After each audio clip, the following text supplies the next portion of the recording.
Ya Tuhan, kami sungguh bersyukur pada Engkau. Engkau begitu baik ya Bapa. Engkau tahu Tuhan, setiap pergumulan anak-anak-Mu di tempat ini. Tapi kami percaya, Engkau Allah kami ajaib. Engkau akan menjawab setiap masalah persoalan kami ya Bapa. Oleh karena itu, kami tidak perlu takut, karena Engkau senantiasa memegang tangan anak-anak-Mu di tempat ini ya Bapa. Kami bersyukur Tuhan buat semua kebaikan Engkau di dalam hidup kami. Sebentar lagi kami ingin mendengarkan firman-Mu Tuhan. Kau urapi hamba-Mu yang terbatas ini. Biar firman-Mu boleh memberkati anak-anak-Mu di tempat ini ya Bapa. Terima kasih Tuhan. Dalam nama Yesus, haleluya. Amin. Shalom Bapak Ibu dan adik-adik semua. Apa kabar nih? Luar biasa ya. Saya sungguh bersyukur ya, dan hati saya sungguh bersuka cita sekali. Ya, saya melihat anak-anak muda sekarang begitu semangat. Ya, oleh karena itu yang bapak-bapak, ibu-ibu, kita jangan mau kalah set loh sama anak muda loh. Amin. Amin ya. Mana ini bapak-bapak, ibu-ibu nih? Kok pada diam nih? Weh ya. Jangan kalah set dong sama anak muda ya. Oke. Dan adik-adik, ini luar biasa ya. Lihat kalian tuh sekarang makin hari makin semangat. Ya, oleh karena itu jangan kendor. Amin. Amin ya. Karena angkatan kalian itu anak muda, itu penerus kita loh. Ya, seperti sekarang saya ini. Ya, nanti yang penerusnya siapa? Ya, kalian semua. Ya, oleh karena itu anak muda, youth, jangan kendor. Ya, tetap semangat ya untuk terus melayani Tuhan. Amin. Amin ya. Oke. Mari mulai hari ini ya, kita mau sungguh-sungguh ambil satu komitmen untuk melayani Tuhan. Dan bagaimana cara sikap hati kita untuk meresponi panggilan Tuhan, dan bagaimana supaya kita bisa menjadi hamba yang setia di hadapan Tuhan. Malam hari ini firman Tuhan saya kasih tema menjadi hamba yang setia. Kita mau belajar supaya kita bisa menjadi seorang hamba yang setia di hadapan Tuhan. Sebelumnya saya ingin bertanya kepada saudara, apa arti kesuksesan hidup menurut kacamata manusia? Pasti Bapak Ibu menjawabnya seperti ini.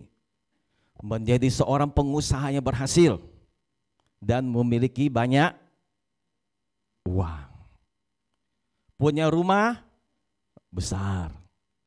Punya banyak mobil. Ya, jangan salah ya. Dan mendapatkan posisi yang tinggi, bekerja di dalam satu perusahaan yang besar. Dan masih banyak lagi. Betul nggak Bapak Ibu? Adik-adik, betul nggak? Ya, itu menurut kacamata manusia. Dan saya mau bertanya kepada teman-teman, apakah saudara mau mengukur kesuksesan hidup saudara menurut kacamata manusia atau menurut kacamata Tuhan? Saya mau tanya. Ayo. Ya, kalau saya pribadi pasti memilih menurut kacamata Tuhan. Kesuksesan hidup kita menurut kacamata Tuhan adalah menjadi hamba yang baik dan setia. Mari kita baca di dalam 2 Timotius 4 ayat 7. Bisa tayangkan? Oke. Rasul Paulus berkata demikian, aku telah mengakhiri pertandingan yang baik. Aku telah mencapai garis akhir dan aku telah memelihara iman. Ayat ini sering dipakai di batu-batu nisan sebagai sebuah pernyataan bahwa kita telah mengakhiri pertandingan dengan baik dan memelihara iman kita sampai akhir. Kalau Bapak Ibu, kalau kita pergi berziarah di pemakaman, ya itu khususnya itu untuk yang kita yang beragama Kristen itu biasanya itu kita sering tuh lihat di batu nisan itu tulisannya seperti ini. Dan saya percaya Rasul Paulus meyakini bahwa orang-orang yang melakukan tanggung jawabnya di bumi dengan baik dan terus memelihara iman mereka sampai akhir, mereka lah orang-orang yang berhasil. Dan di dalam 2 Timotius 4 ayat 8 demikian firman Tuhan. Sekarang aku telah tersedia bagiku mahkota kebenaran yang akan dikaruniakan kepadaku oleh Tuhan, hakim yang adil pada hari hanya. Tetapi bukan hanya kepadaku, melainkan juga kepada semua orang yang merindukan kedatangannya. Bagi Rasul Paulus, dia telah mengakhiri pertandingan dengan baik. Dalam hidup ini sekarang kita berada dalam sebuah gelanggang pertandingan, kata Rasul Paulus. Bagaimana kita bisa bertanding dan bagaimana kita tetap memelihara iman kita sampai akhir, itu menentukan apakah kita akan berhasil atau tidak. Saya percaya bahwa kesuksesan kita sebagai hamba yang baik dan setia adalah ketika kita bisa mempertanggungjawabkan semua yang Tuhan percayakan di dalam hidup kita. Masing-masing kita punya tanggung jawab yang berbeda. Sesuai dengan porsi yang Tuhan sudah percayakan kepada kita masing-masing. Dan setelah selesai, kita diterima di kerajaan yang kekal. Apa artinya semua pelayanan, semua harta, semua yang kita miliki di dunia ini, kalau pada akhirnya kita tidak bisa mempertahankan iman kita dan kita tidak masuk surga? Nggak ada artinya Bapak Ibu. Bapak Ibu boleh memiliki semua yang ada di dunia ini, kalau pada akhirnya Bapak Ibu tidak mendapat posisi masuk surga. Dan malam hari ini kita mau memperjuangkan iman percaya kita sampai akhir hidup kita. Dan malam hari ini kita mau belajar. Seperti kata Rasul Paulus, bahwa hidup kita ini adalah sebuah gelanggang pertandingan. Kita melihat pertandingan tinju. Kalau dia tidak bisa mempertahankan sampai akhir, dia akan kalah di tengah-tengah. Dan dia tidak akan mendapatkan piala. Begitu juga dengan kita.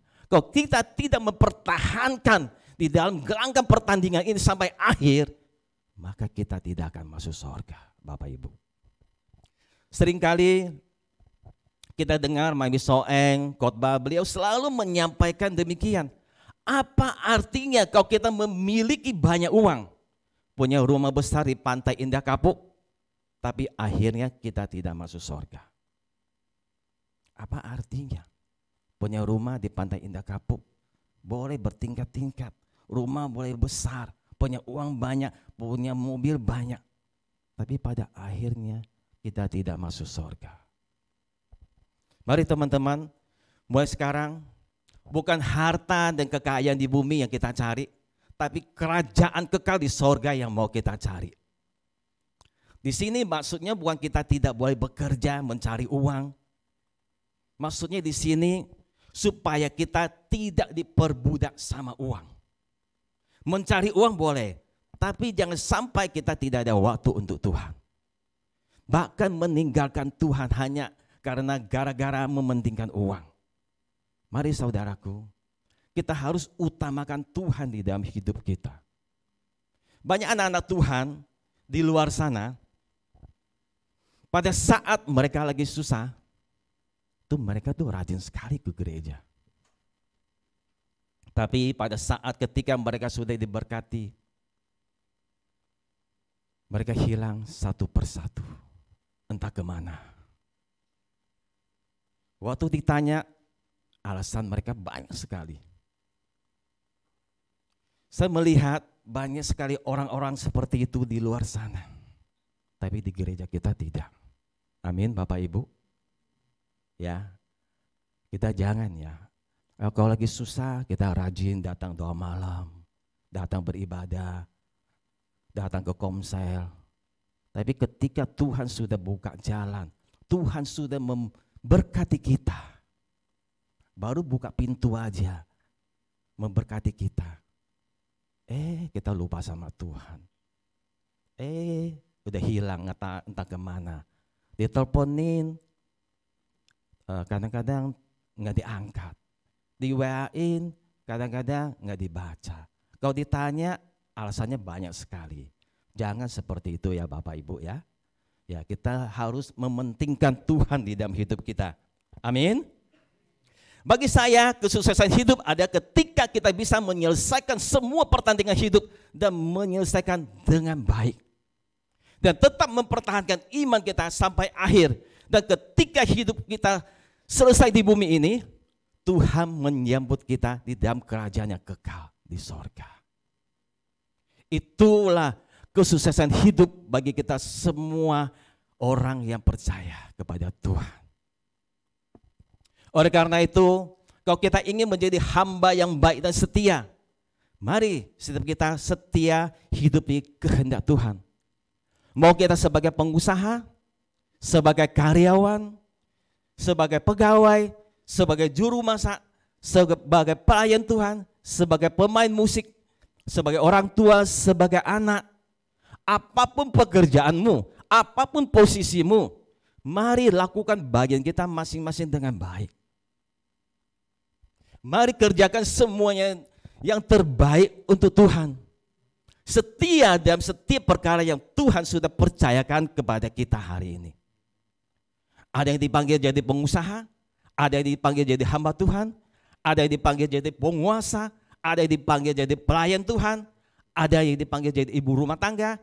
Marilah kita lakukan bagian kita dengan setia, Bapak Ibu.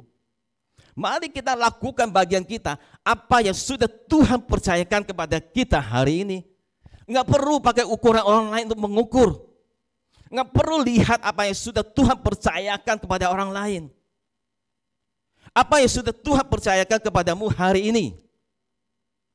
Lakukan itu dengan sungguh-sungguh. Dengan setia. Jadilah hamba yang bisa dipercaya. Jadilah hamba yang setia mengerjakan apapun yang sudah Tuhan percayakan kepadamu hari ini. Dan pastikan setelah kita mengerjakan semuanya, kita tetap memelihara iman kita sampai akhir. Sehingga kita bisa mempertahankan iman kita. Pada pertandingan yang terakhir, kita bisa mempertahankan iman percaya kita kepada Tuhan. Itu yang Tuhan mau. Dan malam hari ini kita mau belajar bagaimana supaya kita bisa menjadi hamba yang setia dan baik. Mari kita baca di dalam 1 Korintus 6 ayat 20. Sebab kamu telah dibeli dan harganya telah lunas dibayar. Karena itu muliakanlah Allah dengan tubuhmu. Saudara dikasih Tuhan, kalau kita ada seorang yang percaya kepada Tuhan, maka kita adalah hamba Tuhan. Dalam Alkitab disebutkan bahwa kita yang percaya mempunyai status dan sebutan diantara ada sebagai anak Allah, sebagai sahabat Tuhan, sebagai kekasih Tuhan, dan selain itu adalah hamba Tuhan. Setiap sebutan itu mempunyai maknanya sendiri-sendiri, khususnya mengenai hamba.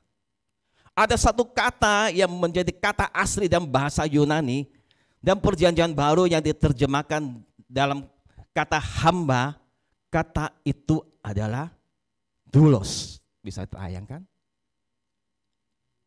Doulos. Ini kata bahasa Yunani. Itu artinya hamba. Doulos mempunyai arti kata hamba atau budak.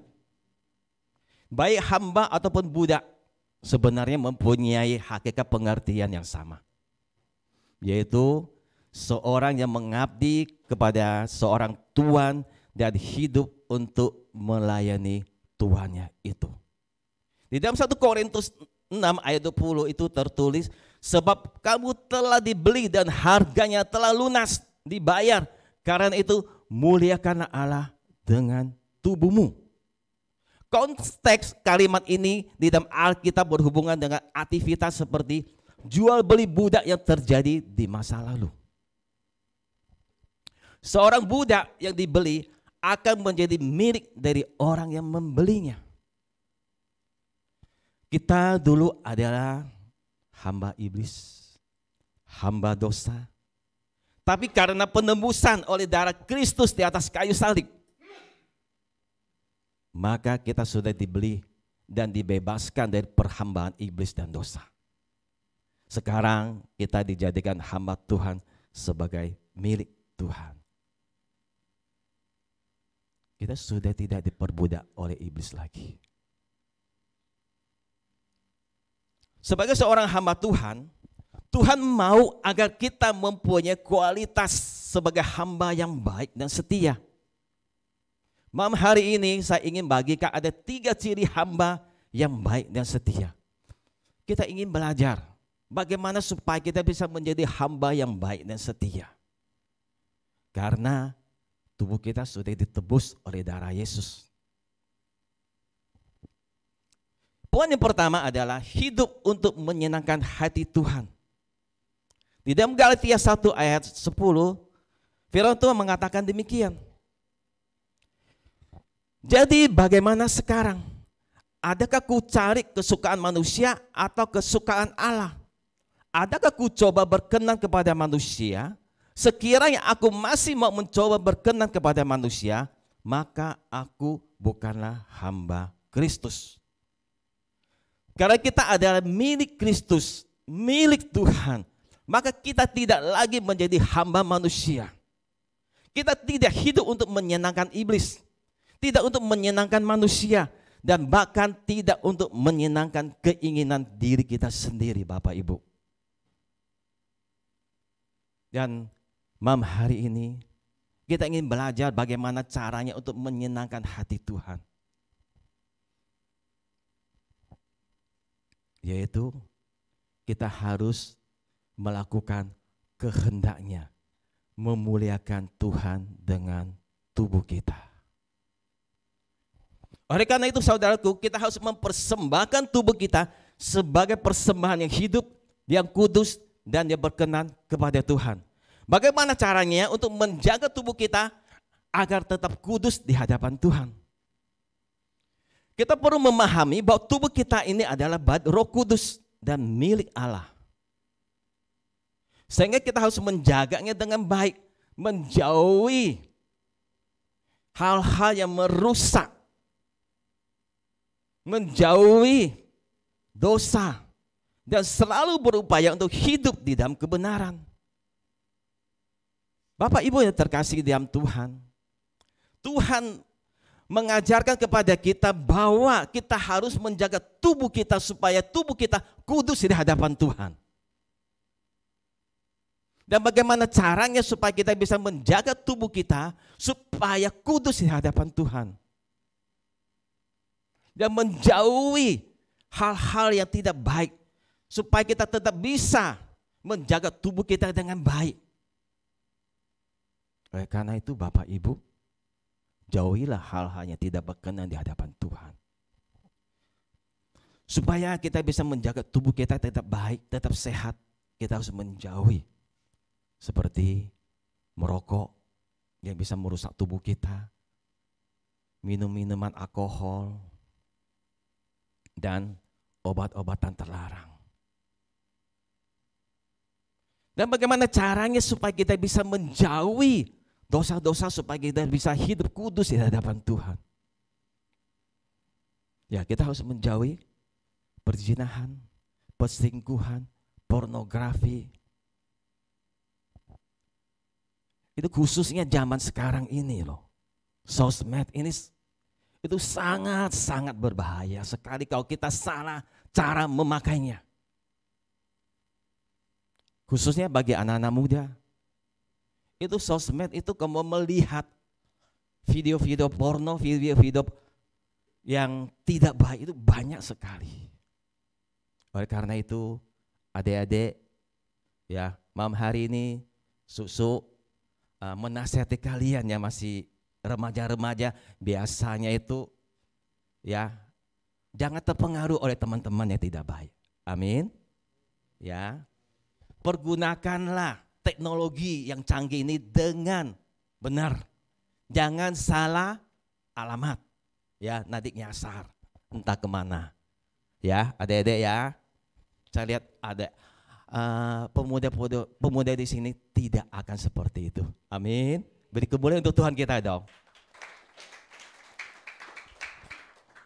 Ciri yang kedua yaitu memberitakan Tuhan Yesus Kristus.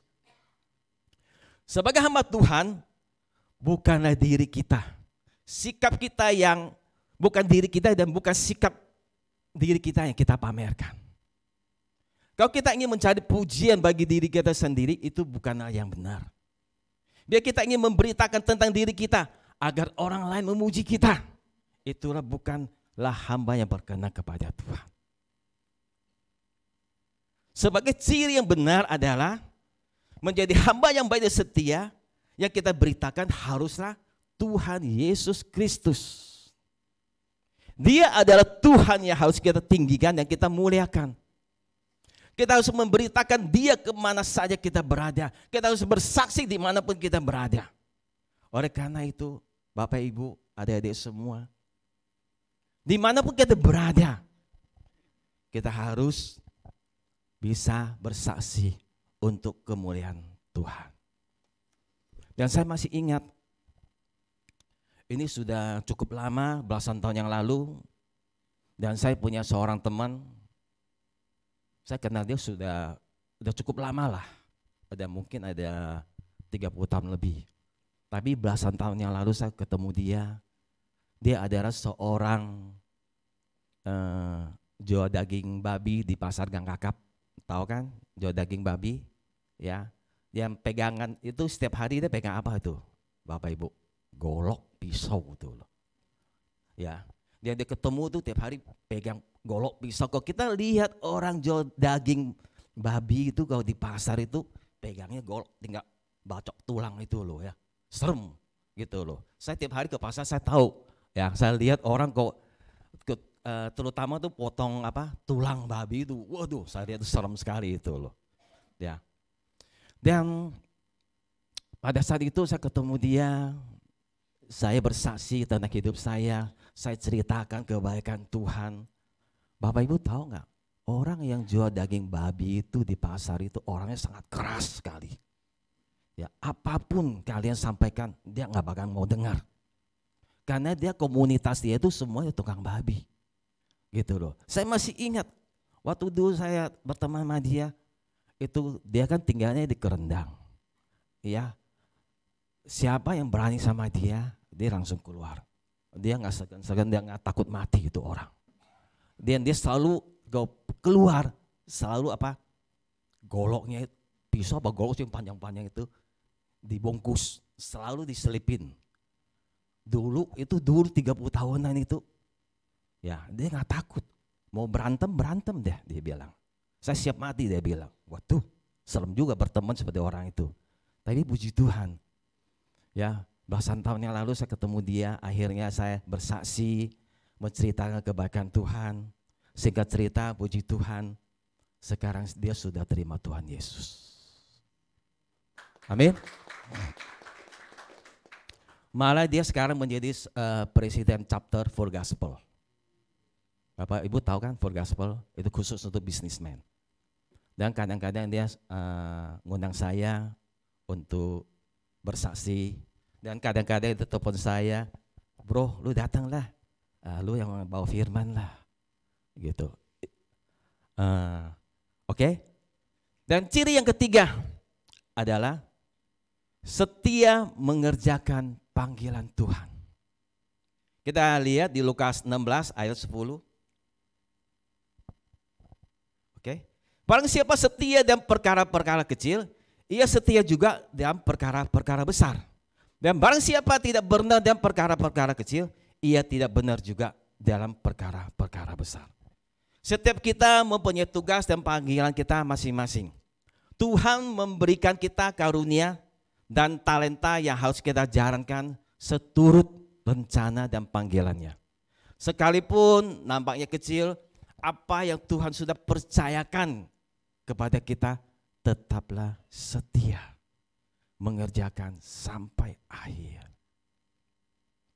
Kita jangan pernah merasa iri melihat teman sesama pelayanan kita.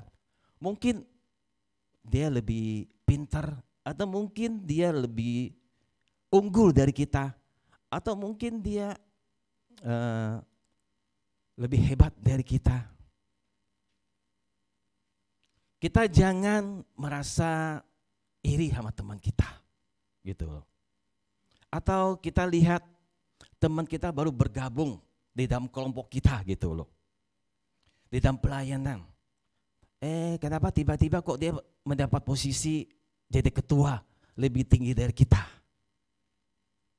Kadang-kadang kita sebagai manusia, kadang-kadang kita akan bertanya dalam hati, kok dia baru bergabung, kok kenapa dia jadi pemimpin saya, kok dia jadi ketua saya?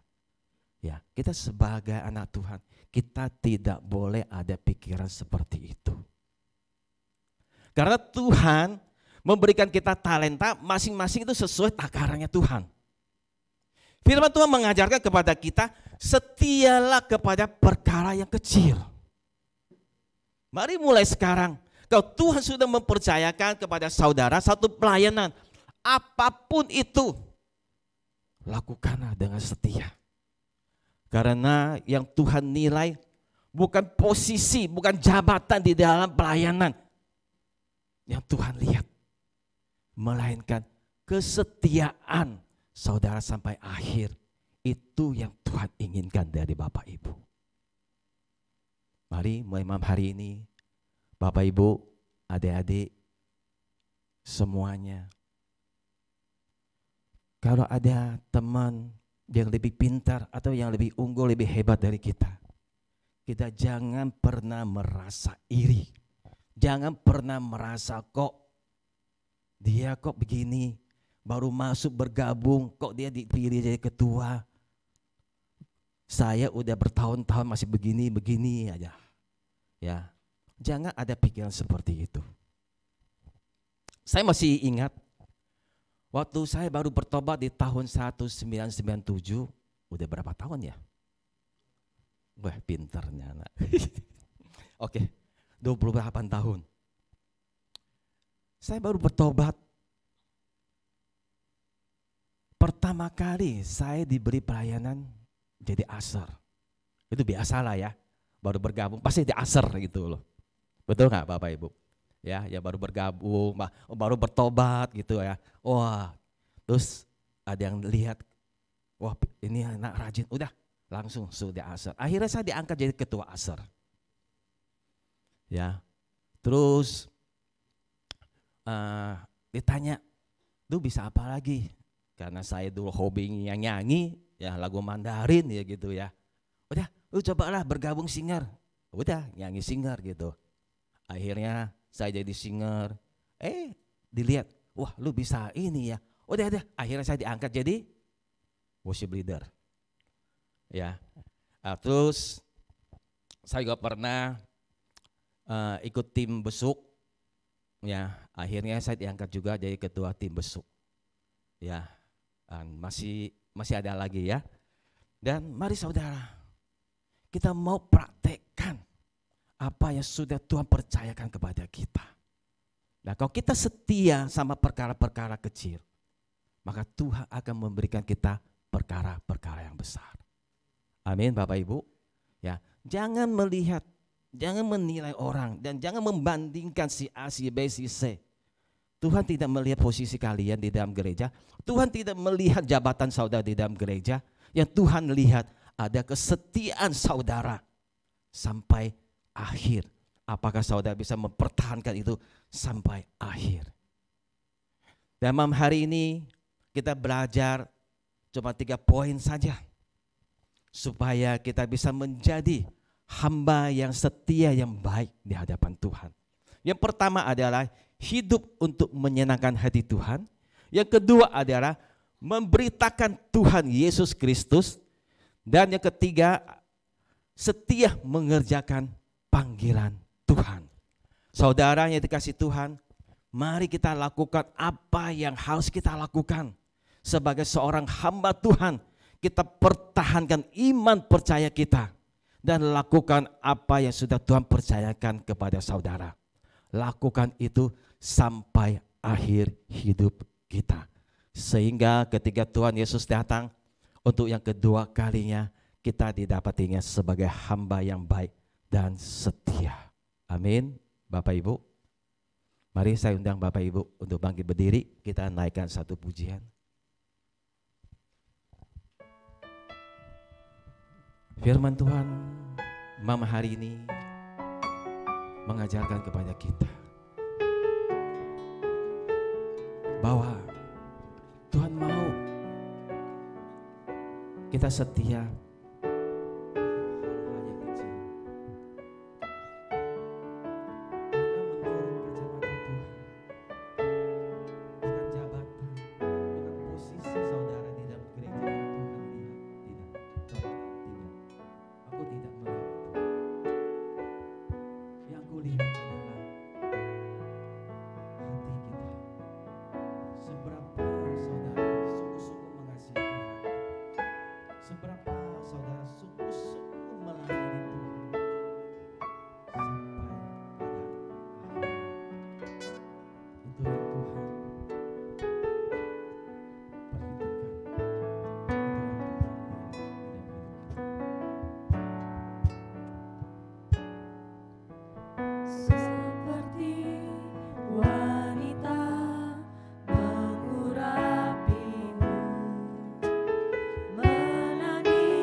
pada waktu keadaan tidak baik di dalam hidup kita. Tentunya bukan hal yang mudah untuk kita lakukan. Demikian juga untuk menjadi setia, Bapak Ibu. Kadang-kadang dalam keadaan baik kita bisa bilang dalam mulut kita bahwa Tuhan, aku mau setia. Tapi pada waktu masa persoalan datang di dalam hidup kita, kadang-kadang kita mau bilang setia itu susah sekali, Bapak Ibu. Tapi malam hari ini kita mau setia kepada Tuhan. Mari nyatakan dengan sungguh-sungguh dari dalam hati kita. Sebab kita tahu Tuhan membuktikan kesetiaannya di atas kayu salib untuk kita semua. Dan dia menjadi teladan yang paling sempurna di dalam hidup kita. Oleh karena itu, tidak ada alasan bagi kita semua untuk tidak menjadi setia kepada Tuhan. Dia memberikan semuanya untuk engkau dan saya. Mari kita berikan hati kita berikan hidup kita untuk setia untuk melayani Tuhan, untuk setia untuk mengasihi Dia, untuk setia untuk mengikuti Dia. Apapun yang kita hadapi saat ini kita tahu Tuhan tahu pergumulan kita, Tuhan tahu masalah kita. Tapi Tuhan mau, Bapak Ibu, Tuhan mau malam hari ini kalau kita berkata, ya Tuhan, aku mau melayani Engkau. Mari Bapak Ibu kita angkat tangan kita. Kita angkat tangan. Roh Kudus, Engkau lihat tangan-tangan yang terangkat malam hari ini. Kami tahu Tuhan bahwa dengan kekuatan kami tidak akan bisa. Tapi kami percaya Tuhan, kekuatan-Mu lah yang memampukan kami untuk terus melangkah ya Bapa, mengerjakan keselamatan ini untuk tetap setia kepada-Mu